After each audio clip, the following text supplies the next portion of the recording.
Chad Chat on the Chew this morning. I'm going to be talking about legacy. A lot of men try to set their legacy by putting their names on buildings. A recent one, Donald Trump's fighting to put his name on the Kennedy Center.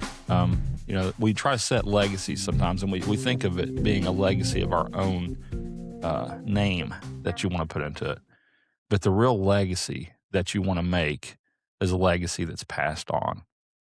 A legacy you set for your name is only as good as the dates on your tombstone. You got a beginning date and the ending date on your tombstone. And for most people, within a generation or two, you're forgotten. But if you set a legacy for Christ, if you make it about other people, that legacy gets passed on. It's not your name that's attached to it. It's Christ's name that's attached to it. And when you don't understand, lots of times we think of doing this thing for ourselves, but when you set a legacy, you're doing things for other people. And the more you focus on other people and doing the things that God's asked for you to do, that legacy is passed on into the other life. So it's not about what people see 2 or 3 generations from now on this earth.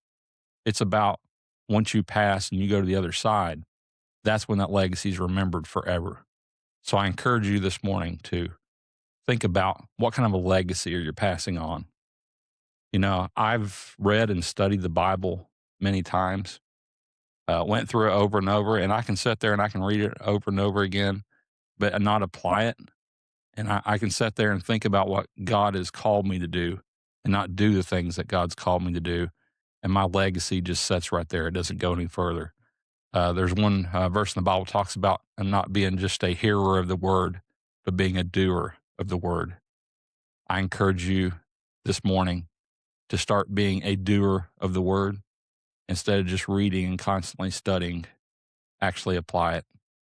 Apply it in your life and set a legacy for Christ, because what you're doing doesn't just affect you. It affects your family, your friends, all the people around you, your coworkers. It's important that you're setting the right legacy so that it can be carried on into eternity. Chad Chat on the Chew this morning. Till next time.